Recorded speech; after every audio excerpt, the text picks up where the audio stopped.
Hey, what's up everyone? Velez here. Thank you for joining me in the Velez Zone, where we value truth, logic, and reason above all else.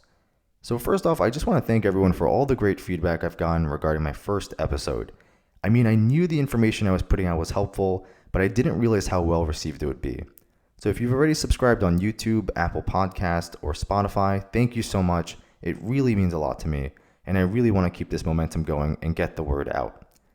That said, I found myself rushed when making the second episode. For some reason, I was arbitrarily creating imaginary deadlines for myself, which really weighed on my research process. And so I decided to take this episode down and redo it. I felt like I was glazing over some really complex topics and not explaining enough. When I originally made this podcast, I wanted to have a set schedule, but honestly, that detracts from my process, and I'd rather come out with quality over quantity. So going forward, there won't be a release schedule, but I think the quality of my episodes will improve as a result. So I really wanted to follow up on the end of last episode regarding the collapse of the US dollar. If this is your first time listening and you haven't checked it out already, I'd really encourage you to do so. I sort of lay out my overall macroeconomic thesis on what's going on right now, and at the end of the episode, I spoke about some tangible actions we could take today as individuals to protect our long-term financial health. And one of the biggest takeaways that I offered up was that we should line up our equity or stock exposure and begin rotating into gold, silver, tips, Bitcoin, and other hard assets that have utilities such as land, real estate, or even a private business that generates cash flow. And so given the recent strong price action in gold and Bitcoin, I want to use this episode to really dive into what's driving the underlying strength in both and how we should think about entering these investments.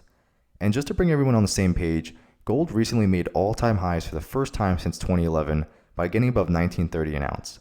Meanwhile, Bitcoin, which is normally extremely volatile, has been trading in this $9,000 to $10,000 band for the past few months and recently broke out as well. And in fact, Bitcoin has actually been outperforming gold ever since it broke out of that trading range. But it's important to realize that even though gold just made all-time highs, Bitcoin is still 40% below its all-time high of $20,000, which it exploded to in late 2017 when Bitcoin really started to become mainstream. And so when I think about gold and Bitcoin, they really are both competing as the solution to the same problem, which is the issue of fiat money and central banking. However, when I think about the major difference between gold and Bitcoin, it really becomes a question of practicality versus ideology. And really what I mean by that is both serve the same purpose. They're both money. And if you recall the characteristics of money from the last episode, so durability, portability, divisibility, uniformity, scarcity, and acceptability, Bitcoin is actually a more quote-unquote perfect money. It's more portable than gold, it's easier to divide than gold, and probably its best feature is that Bitcoin is absolutely scarce. Meaning once all the Bitcoin are mined by computers, there will only be 21 million Bitcoin by around the year 2140. And just for some perspective, there are currently about 18.5 million Bitcoins in existence today. So unlike gold, there's an absolute supply schedule for Bitcoin, and you can actually measure how many Bitcoin are mined each day. And really the beauty about Bitcoin is that there's no counterparty risk, unlike dollars or even gold for that matter, meaning all transactions that occur on the blockchain ledger are verified, stored, and available for everyone else to see, albeit anonymously. So in a perfect world, I understand the attractiveness of Bitcoin over gold from a strictly theoretical perspective, but the problem is we live in reality, and our reality already has an existing currency system in place. And the currency system we've all agreed collectively upon is one fixated around central banking and fiat money controlled by governments. And so as a thought experiment, if you have $1 in your pocket right now, I'd encourage you to take it out and read it. So right now I'm looking at a $1 bill with George Washington's face on it. And on the left-hand side near the top it reads, "This note is legal tender for all debts, public and private," which means the government publicly recognizes US dollars as legal tender. Meaning if there were ever a dispute between a purchase you made with a seller, you could technically take that seller to court over that sale. The problem with Bitcoin, however, is that because sales are anonymous on the blockchain ledger, you can't actually take someone to court over a disputed transaction. And herein lies a very practical issue with Bitcoin. Those transactions won't ever hold up in court if our government doesn't recognize Bitcoin as legal tender. And that by itself is such a huge barrier to acceptability. And there's this great quote by President Garfield where he says, "He who controls the money supply of a nation controls the nation." And I think from a psychological perspective, it's obvious that those in power hardly ever want to give it up. And so in the case of central banks all over the world, there is naturally resistance around the idea of a decentralized currency in which the money supply cannot be controlled. I mean, if you think about it, Bitcoin is essentially kryptonite to central banks. And if you think Bitcoin will one day be the global reserve currency, then it implies central banks all over the world would need to dissolve, or at least the most influential ones like the US Fed, the European Central Bank, Bank of Japan, the People's Bank of China, and others. And so to me, it just seems like there's too much friction to transition from fiat money to Bitcoin. Alternatively, central banks already have gold as collateral on their balance sheets. And if you recall from the previous episode, these central banks have already been adding to their reserves since 2008. And so in terms of acceptability, I think it's unlikely billions of individuals will choose to transact in a currency that they know isn't legally recognized. So as long as central banks exist, they ultimately decide which currency is acceptable. So to me, a gold standard feels like an easier transition from fiat money. Gold is just more familiar and controllable for central banks. And while yes, the US has been more open to the idea of a cryptocurrency and digital dollar, I think a lot of the recent news is being taken out of context. You see, back in March, Speaker of the House Nancy Pelosi proposed a bill that would create a digital dollar and digital wallet to give Americans their coronavirus stimulus payments. But this money would still be controlled by the Fed, meaning it's not decentralized. In fact, the bill was really proposing a digital fiat currency, which is diametrically opposed to a decentralized currency like Bitcoin. And then a few weeks ago, US bank regulators announced they are now allowing banks to hold custody of cryptocurrencies such as Bitcoin. But again, if you think that through, that defeats the purpose of a decentralized currency, right? The point of owning Bitcoin is that you have total control of your money, not some bank. Now, I understand they probably passed this rule to give older, less tech-savvy investors an opportunity to invest in Bitcoin without having to worry about managing their wallet and key, but it really goes against the entire point of Bitcoin. So while yes, Bitcoin and gold are both potential solutions to our current monetary crisis, I think the easier transition is for us to move back to a gold standard first. It's really the move of least resistance and a more likely scenario than a Bitcoin standard. And so really, I think we're in the early innings of a massive gold bull market, which I think has a lot of room to run. And so that's why I say if you don't currently have any gold exposure today, I think it's okay to buy at any price because the risk reward at these levels are still tremendously in your favor. And truthfully, I think owning physical gold is more of an insurance policy against a currency crisis than it is an investment. If you're looking for an investment, I would recommend gold mining stocks. But I think this is a massive distinction that many people don't understand, because you shouldn't care about the price of an insurance policy, but the price is definitely important when thinking about an investment. And gold bears will likely say, well, what if a vaccine comes? And to that I'd say the damage has already been done. We cannot reverse the trajectory of the US dollar without collapsing our economy. We have to continue going down this rabbit hole of stimulus and support, or else we'll face even greater consequences with social unrest. And I think what most people don't realize about this new gold bull market is that this isn't just the result of money printing. Yes, that's one part of the equation that gets most of the attention, but I don't think it captures the entire story. You see, gold does well when there's more demand for it and when the value of the dollar weakens. But the dollar only weakens if there's more supply of dollars, which is already happening, and when there's less demand for dollars globally, which I'll get into. And so I think there are three significant tailwinds for gold right now.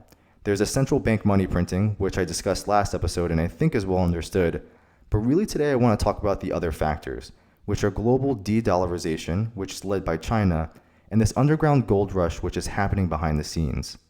And so just from a high-level perspective, if countries all over the world want less US dollars, demand for dollars will fall, which will weigh on the value of those dollars and lead to higher gold prices. This is because gold is priced internationally in US dollars. And then gold itself is also having record demand from governments, institutions, and high net worth individuals. The more people in the market who are trying to buy gold, the more the price will be driven up. And in fact, sellers of gold, if they're smart, will realize that buyers of gold are less price sensitive, so they can artificially raise their prices. And truthfully, if those sellers actually knew what was happening in the economy, they probably wouldn't want to sell gold at all, which means the price of gold would skyrocket. And that's just supply and demand 101. If you recall from last episode, about 60% of foreign exchange reserves are US dollars. This puts the US in an incredibly strong position as a global economic power. Just thinking back to the quote I shared earlier about controlling the money supply, I mean, this is effectively what the US does on a global scale. which allows us to run higher trade deficits, pay less for international imports because we have a strong currency, and also finance cheaper debt.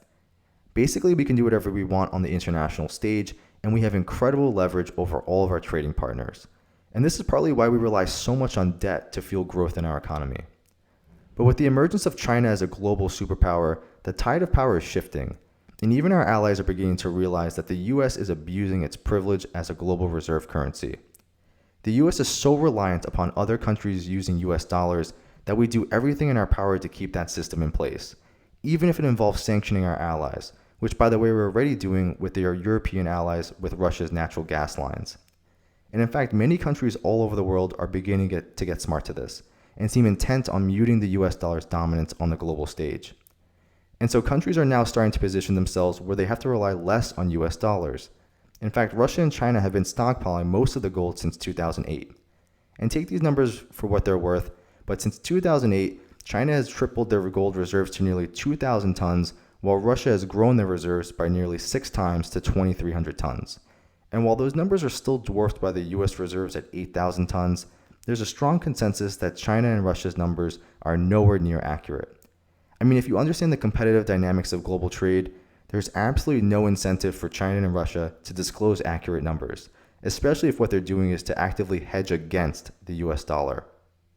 And it's not just that they're stockpiling gold, there's also a movement in China to decouple trade using US dollars. In fact, a former Chinese Communist Party diplomat recently called for China to be ready for a currency split with the US amid growing signs of a financial war. He believes the US dollar monopoly poses a severe threat to future Chinese development and argues that China's $2 trillion in overseas US investments and their $1 trillion in US treasuries is putting China in a compromising position. And if you've been paying attention to the news, President Trump understands how compromised China is because they own US debt. And if the US really wanted to play dirty and escalate the ongoing trade war, we could technically default on our US treasuries to China. Now, I don't think we would do this because it's sort of like shooting ourselves in the foot and it could have other negative consequences, but the idea is already out there, and Trump's office has already said they've considered it as an option. And so naturally, the only way to get out of this US dollar trap is for China to make their Chinese yuan more credible as a currency and use less US dollars. And they're already in the process of doing this exactly. You see, China exports a lot of non-commodity goods to the US, and in exchange we give them US dollars back. Normally they take these US dollars and purchase US investments in treasuries, but now they're beginning to take these dollars and put it towards investing in other countries. Most notably, China is looking to invest in Iran's energy infrastructure, so they can begin importing oil priced in yuan instead of having to rely on US dollar priced energy. And China isn't only investing in Iran. As part of their Belt and Road Initiative, China has plans to invest in the infrastructure of almost 70 countries so they can establish themselves as the eastern version of the United States. I mean, this is really out of the US playbook also, because we do the same thing as well. When you make other countries reliant on you, it gives you more leverage. And China is essentially doing this with countries around them that need help. And in turn, this makes China even more powerful than it already is, and is really a key piece in escaping the US dollar trap and gaining energy independence from the Western world. So if you really break this down, the US is unknowingly fueling the rise of China, and this has actually been going on for decades, but we're only now really beginning to see the effects of it. And if that isn't alarming, British Petroleum recently delivered 3 million barrels of Iraqi oil to China priced in yuan instead of US dollars. And since China is such a big importer of oil, Iraq is more than happy to price the oil in yuan. But that can be nerve-wracking because Iraq is still unsure of the credibility of the Chinese currency. And knowing this, China gave Iraq the option to either hold their yuan in their banks or settle in gold if they prefer. Right? Because why would Iraq accept the Chinese yuan? They know US dollars are legit, but may be skeptical of the Chinese yuan. But because China is now giving Iraq the option to redeem in gold, this makes their currency feel way more credible than previously thought. Which means the price of gold is now of huge importance between the US and China. And so for the Chinese yuan to be a credible currency, a rise in the price of gold would actually help them immensely, especially because they've been hoarding gold for the past decade. So clearly China is well on its way to de-dollarize, and I really think we're beginning to see a shift back towards a gold standard underneath all of this. You see, if China can gain energy independence by establishing the yuan as a credible currency backed by gold, then the US dollar demand globally will fall, which will weigh on the value of the dollar, thus increasing the price of gold even more. Now that we've covered the supply and demand side of the US dollar, I want to use the rest of our time to talk about the demand side of gold, because I think we're starting to see a lot of underground demand for gold, which is really supporting the current gold bull market. But first, I think it's important that we level set ourselves on how gold is actually priced, because while the gold market is one of the oldest markets we know, it also faces some of the highest levels of manipulation. Gold is a commodity that is traded all over the world on a number of exchanges using futures contracts. When you purchase a futures contract, all this means is that you're purchasing the right to have physical gold delivered to you at a set price at a specific date in the future. That said, unlike other commodities, most gold futures contracts aren't actually delivered, probably because most investors don't feel the need to redeem their physical gold unless they believe their currency is actually at risk.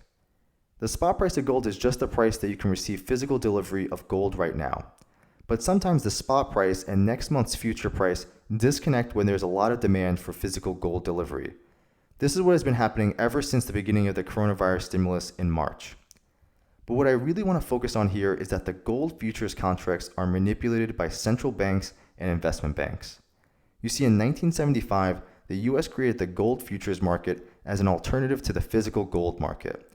This unfortunately had the intended consequence of reducing demand for physical gold because investors would rather trade for futures contracts so they didn't have to actually claim delivery. Right? Who wants to physically trade gold? It's just inconvenient. But because the futures market takes demand away from the physical gold market, this suppresses the price of physical gold and allows the price of gold to actually be determined by the futures contracts. And futures contracts are notoriously manipulated. I would actually encourage you to Google gold market manipulation, and there are countless stories of how central banks and large investment banks use obscure tactics like gold leasing, naked short sales, and price fixing to manipulate the price of gold in the futures market. For the purpose of this conversation, I think it'll only confuse you more if I dove into this, but the fact of the matter is that futures contracts are the manipulation. This is very well documented and understood in the financial world. Some of the things that banks do are so complicated that it would take a full episode for me to explain, which is really not my focus. And I bring this up because many people think of gold as a safe haven asset against inflation. But curiously, the price of gold hasn't kept up with inflation since the 1980s. The creation of the futures market for gold is actually the original sin because it financialized hard money and created a fractional reserve gold banking system that is leveraged beyond belief. And while the number is uncertain, there are estimates that the ratio of paper gold to real gold might be as high as 100 to 1. And I think the fragility of a paper gold market was captured very well by former Fed Chairman Alan Greenspan, where he said on record, if central banks outlawed fractional gold trading, gold market participants would panic and unwind their paper positions, causing a disconnect between paper gold and the physical gold markets. Well, obviously, if there were ever a situation where everyone wanted to redeem their paper gold contracts for physical gold, there would be a major supply shock and could cause the gold and futures price to dislocate. And in fact, because of the record physical gold redemptions recently, this is exactly what we've been seeing during the coronavirus pandemic. So when we think about getting exposure to gold as individuals, we really have three options: either physical gold, paper gold, or gold miners. There are nuances between the three, so I think it's important to understand the differences for a first-time gold investor. Physical gold is obviously the most inconvenient to purchase and store, but it really is the best option out there if you want to protect yourself from currency risk and inflation. There are a number of reputable online retailers, including JM Bullion, AppMex, ShiftGold, and others. But if you looked on some of their websites recently, you'll notice that they may have inventory delays and a lot of out of stocks. If you choose to go down this route, my suggestion would be to purchase coins over bars because it's easier to resell given coins are more difficult to counterfeit. That said, coins are priced at a slight premium to bars, so please keep that in mind. I would also caution that physical gold typically has about a $100 premium to the spot price of gold, which can vary based on demand. So don't be shocked if you go to purchase a gold coin or bar and the price is higher than you expect. That's normal, just make sure to compare the physical price to the spot price. As inventories for physical gold dry up, I would expect the spread of physical gold and spot gold to continue to increase. Paper gold, on the other hand, as I described before, can be acquired through a futures contract. But for the sake of simplicity, most people would find it easier to purchase the ETF GLD, which gives you the right to redeem physical gold. That said, owning paper gold through an ETF is basically owning nothing. If you are truly concerned about the US dollar, owning the ETF is likely a waste of your time because you don't actually own anything besides an IOU. And in fact, it's possible that when you go to redeem your physical gold, there may be no inventory for you in the COMEX vault. Given that, I would personally stay away from GLD. The final option is investing directly into gold mining stocks. For the average person, I think purchasing the ETF GDX or GDXJ would be good alternatives to get exposure. One of the benefits of owning gold mining stocks is that they typically track well with the price of physical gold. Sometimes they pay dividends, and you can get a more levered return than by owning gold itself. So for example, if gold gets to $2,500 an ounce, I wouldn't be surprised if some of the gold mining stocks 2x or even 3x in some cases. Also, by owning stocks in this environment, if the market continues to move up because of the excess money printing, that will be a natural tailwind for the miners. And so as I covered on the last episode, COMEX inventories have almost tripled to 32 million ounces of gold in under 3 months since the beginning of the coronavirus crash in March. Just for comparison's sake, that's about 990 tons of gold that is currently stockpiled by COMEX. One would assume the only reason they are stockpiling more reserves is because they expect an increase in the amount of physical gold redemptions. And as I said on my previous episode, we typically see massive price increases in gold falling when inventories are increased. This is just supply and demand. The COMEX is increasing their supply of gold in anticipation of increased gold demand, which in turn has historically increased the price of gold. And this just turned out to be true because in June, we actually saw record physical gold deliveries of 164 tons of gold in 1 month. So if we assume the average price of gold was $1,800 an ounce in June, that means $9.4 billion of gold exchanged hands in 1 month. And it really begs the question, who was redeeming all of that gold in June? Because clearly you don't move $9.4 billion of assets without knowing or at least thinking something is happening. And according to COMEX delivery notices, 47% of those deliveries were redeemed by JPMorgan customers. Meaning if you have a wealth management account with JPMorgan, which typically means you're a high net worth individual, these were likely the accounts that were redeeming billions of dollars of physical gold. And just as an aside, high net worth individuals are typically wealthy for a reason. So as a quick take, I would interpret this as a signal that they know something that most people don't. But it gets more interesting because last September, many people may not know, but JPMorgan's precious metals trading desk was accused of racketeering, or RICO. U.S. prosecutors described the precious metals trading desk as a criminal enterprise operating inside the bank for nearly a decade and accused them of price fixing. So imagine you're trading gold and there are buyers or sellers that come together to make the market. The buyers are willing to buy at $1,800 an ounce, and the sellers are willing to sell at $1,810 an ounce. So to give the illusion that there were more buyers or sellers in the market, JPMorgan would create imaginary buyer-sell orders at different prices to make it seem like there was demand for gold. So if they placed a buy order for 1,000 ounces of gold at $1,790, it looks like there is demand or buying support at that price. And since everyone could see that buy and sell orders on the exchange, that might scare the seller at $1,810 and cause him to ask for a higher price, maybe like $1,820, thus driving the price up. You can do this either on the buying side to push prices up or on the selling side to drive prices down. And just to be clear, this is called spoofing, which was criminalized in 2011. And I have first-hand experience with this because when I used to trade at the hedge fund, we would sometimes see really large orders placed that would seemingly look like support or resistance for a stock. And as soon as the price approached it, they would sometimes magically disappear, which would lead to huge moves in the stock price. And so according to prosecutors, there were thousands of examples of this type of activity over the past decade.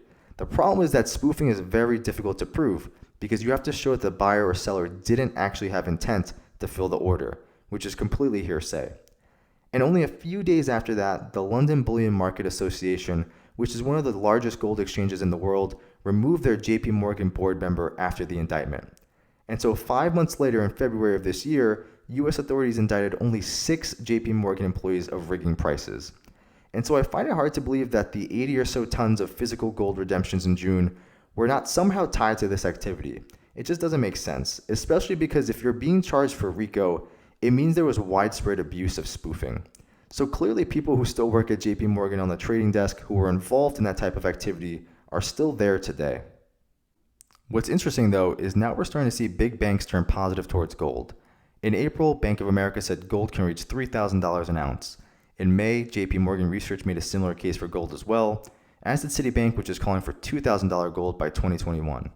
And finally, most recently and notably, Goldman Sachs came out saying gold can reach $2,300 and cited the US dollar as at major risk, driven by near zero interest rates. And just to give some perspective on how research at an investment bank works, they're typically the last place to make a bold call on a price target. And in fact, in my experience, are usually very conservative and trying to push a specific agenda. You see, I used to cover beverages, tobacco, and cannabis at an investment bank, and I found that it was more like we were fitting stocks into our own narrative rather than conducting research and trying to make unbiased calls. You see, research works hand in hand with investment banking, although we aren't allowed to talk to each other because of conflicts of interest. As research analysts, we are really at the mercy of the investment banking division because we need to maintain good relationships with public companies. So when we used to publish research, it always had to be within the context of our investment banking relationship with the company. So for example, if we were taking a company public, we would typically initiate a buy rating on the stock even if we felt that the company was overvalued. You see, the company going public decides which bank raises money for them, and it's unlikely that any company would agree to IPO with our bank if we initiated with a seller hold rating. Otherwise, investors wouldn't want to get involved in the deal. So it ends up becoming an echo chamber where the research analysts are incentivized to promote companies we have banking relationships with. And our compensation is also tied to investment banking revenues, even though they don't say that. So the more companies we take public or raise money for, the bigger our bonus. And so clearly the incentive structure does not yield unbiased research. And herein lies the problem with not only equity research, but the same concept applies to commodities research as well. In fact, if you have a non-consensus opinion at a bank, research management will likely come down hard on you and force you to be more positive on a company, albeit without saying it. And this isn't to say that research analysts are idiots. They're absolutely not. In fact, some of the smartest people I've ever met have been in research. And it was sort of this unspoken truth that research and investment banks were more like sales and marketing rather than critical analysis.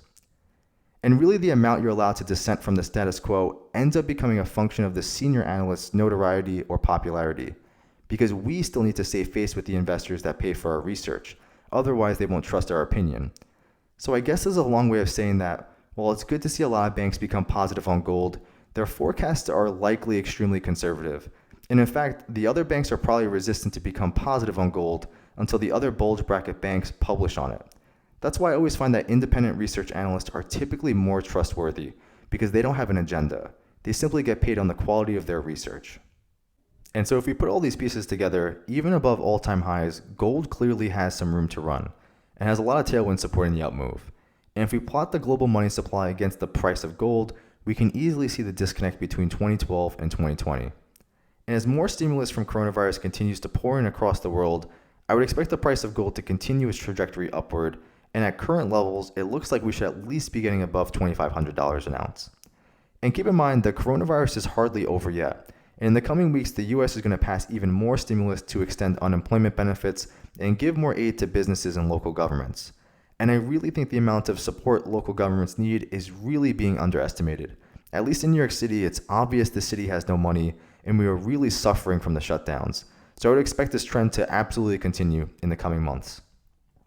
And so in terms of tactical things you can do as an individual to take advantage of this, if you're watching on YouTube, I have a chart here of GDX, the gold mining ETF, versus the spot price of gold. Historically, these two track very well with each other, but the gold miners are more volatile because there are more factors affecting their earnings than just the price of gold. But if we look at the chart, we'll quickly realize that GDX is 50% below its all-time highs in 2011, despite all this momentum we've discussed. And I would also mention that energy costs are about 50% of the gold miners' cost structure, and if we go back to the last time GDX had all-time highs, the price of oil was about $100 a barrel compared to $40 a barrel today. So from an operating leverage standpoint, these miners have a tremendous amount of earnings upside from here, which should eventually translate into the stock price. I actually think a lot of the recent weakness in gold miners is profit-taking because they've had such a strong run-up since mid-March, and after a lot of them report earnings, I think investors are just trying to lock in some profits. That said, with gold near $2,000 an ounce, I would still be, and still am, a net buyer of gold miners even at these valuations. And so while you could potentially get even more upside by buying stocks or call options in individual gold miners, I actually think the best approach for the average investor is to index invest with ETFs. I find that unless you want to pore over SEC filings and research different gold mining companies, it's better to just catch the secular trend by investing in an ETF like GDX. And truthfully, I think index investing with ETFs or mutual funds is probably the best approach for the average investor who doesn't want to be researching companies full time. That said, if you do have the time, discipline, and process to figure out the best gold miners, you could potentially get better returns. And the reason I recommend GDX is because these are large, already established gold miners, but if you wanted to take some extra risk for more potential upside, then you could also look at GDXJ, which are the junior gold miners, which are typically smaller companies that are more exploratory in nature, meaning they may not have gold mines yet, but they're searching. So this is clearly a more speculative play, but something also to consider if you're looking for some more upside potential. So I really want to just tie all of this together and give my broad assessment about what's going on here. It seems like there's a global understanding that the fiat monetary system, which is fueled by the US dollar, doesn't work. And I think we're starting to see governments, banks, and high net worth individuals take action. You can't have this much money printing globally and expect people to continue to value your currency. And so I think governments are beginning to realize that a move towards a gold standard could reestablish credibility in the global trade market. And the reason central banks are not going to embrace Bitcoin is because they can't physically control it. And so as long as central banks exist, and keep in mind there are over 200 around the world, readopting a gold standard makes sense. Central banks already have gold on their balance sheets as collateral. Now the problem is, if they capitulate and return to a gold standard, this would be a signal to the global economy that we are impossibly over-indebted, which is obviously the truth. And this is on a sovereign, corporate, and household level, but ultimately it's up to the largest central banks to agree and decide this is the best course of action. Now, do I think this is going to happen in the next month? Absolutely not. I think we need to return to a gold standard if we want any chance of deflating this debt bubble, but central banks are incentivized to keep this fiat monetary system going on as long as possible. And this is really because if we readopted a gold standard, it would result in massive debt write-downs and asset losses for everyone. That said, I still think it's the best solution to get out of this bubble. And I fear that if the US holds out and doesn't return to a gold standard, that another country like China will try to do the same, similar to what they've been doing with Iraqi oil. And if China were able to overtake the US as the global reserve currency, it would be catastrophic to not only our economy, but also our quality of life as individuals. But really it feels like to me that we're stuck between a rock and a hard place, and either path requires a lot of pain. Because if we return to a gold standard on our own, the value of our current US dollars would devalue, because gold would likely need to be repriced higher to collateralize all the debt on our balance sheets. In this type of situation, I think we could see gold be repriced multiples of what it is today. And just for some perspective, President Roosevelt repriced gold from about $21 an ounce to $35 an ounce using the Gold Reserve Act in 1934. And so I really think our leaders and policymakers in Washington need to decide what the best course of action is, because the actions or inaction of today will have very profound consequences on our country for generations to come. I would also add, however, that I'm not the only person who recognizes this issue. In fact, the International Monetary Fund and World Bank will be meeting in October to discuss its special drawings rights, or SDR, which is essentially a world currency that has been waiting behind the scenes to be deployed in case of emergency. And so just for some context, the IMF's SDR, or world money, was created in 1969 as an alternative to the US dollar in case the dollar ever failed. And this world money was issued on several occasions from 1970 to 1980, around the time President Nixon ended the gold standard. But then the IMF didn't issue any more of this world currency for almost 30 years until August 2009, right after the mortgage crisis of 2008. And really the world money is just a basket of global currencies, where each country has certain voting rights in the IMF based on the importance of its currency. And so naturally, the US, being the global reserve currency, has 16.5% voting power as well as veto power in the World Bank, which means that any move to issue a world currency could instantly be vetoed by the US. Now keep in mind, the US would veto a world currency because it by default would overtake the US dollar as the global reserve currency. So the US is technically against the world currency. And the IMF and World Bank understand this limitation. So there's been speculation that the IMF could preemptively remove the US from the world money given our excessive voting power, which in turn would devalue the US dollar and crush our economy. Now, if the US were clever, we could potentially front-run this decision by issuing US treasuries backed by gold, effectively leapfrogging over all the fiat currencies before we lose our reserve status. I actually think this would be a huge power move if the US really had the balls to do this. Now, like I said before, such a decision wouldn't come without pain, but I think long-term it could be the best way to solidify the US as the dominant currency. So it really feels to me like world leaders understand gold is the next move in our monetary system, Except we're all dancing around the problem and playing this game of cat and mouse, because clearly fiat money has gone away from us and global currencies and debt are spiraling out of control. So given all that, I stand by what I've been saying. I think we should all have some type of gold exposure in our portfolios. The downside risk isn't much, and the upside potential could be life-changing. And that doesn't mean I'm against Bitcoin. I think Bitcoin will continue to follow the wave of gold, but I don't think we're going to see Bitcoin as a global reserve currency in the next decade. The world is just not at that point. Central banks are too systemic to our governments, and the only way to create a Bitcoin standard would be for central banks to not exist. Bitcoin is ideologically a better form of money than gold, but we live in reality, not theory. Maybe one day we'll see decentralized currency. In fact, I actually hope we do. I think central banks do way more harm than good for society. But for now, I think gold standard is way more realistic. If you want to own Bitcoin now, I actually don't think it's a bad idea. It will probably continue to rise as gold increases, but the second global leaders decide on a gold standard, the price of Bitcoin will collapse again. So if you do own Bitcoin already, I would encourage you to watch what the central banks, IMF, and World Bank decide to do, because that will be a signal that Bitcoin lost the war against fiat money. And so just to wrap this up and recap what we discussed today, gold is benefiting not only from a weaker US dollar, but also from increased demand from governments, institutions, and high net worth individuals. That said, the US dollar is not only devaluing because of money printing, which is the supply side, but it's also devaluing because of the Eastern world, meaning China, Russia, and the Middle East are beginning to de-dollarize so that they can escape the US dollar trap. China is already doing this by pricing their oil imports in Yuan, which has major implications on the value of the US dollar and gold. And while Bitcoin in theory is a good solution to our fiat money issues, we're more likely to see the return of a gold standard given central banks already have gold on their balance sheets and can manipulate the value of it. In fact, central banks have been manipulating the price of gold since the 80s, if not earlier. And insiders know what's going on, as evidenced by the increased COMEX inventories and the price fixing that JPMorgan was indicted for late last year. Even more telling is that research divisions at investment banks are now beginning to turn positive towards gold, calling for the price to conservatively fall between $2,000 and $3,000 per ounce. And while gold is upside from here, I think the real opportunity could be in gold miners, which are about 50% off all-time highs, and also get the added benefit of $40 per barrel oil due to coronavirus. The most telling event, however, will come in October of this year, when the IMF and World Bank meet to discuss the possibility of issuing a new world currency to overtake the US dollar. Clearly, we're in this cat and mouse game with fiat money, and I believe the first superpower to rip off the band-aid and return to a gold standard will force everyone else's hands and create a new world order.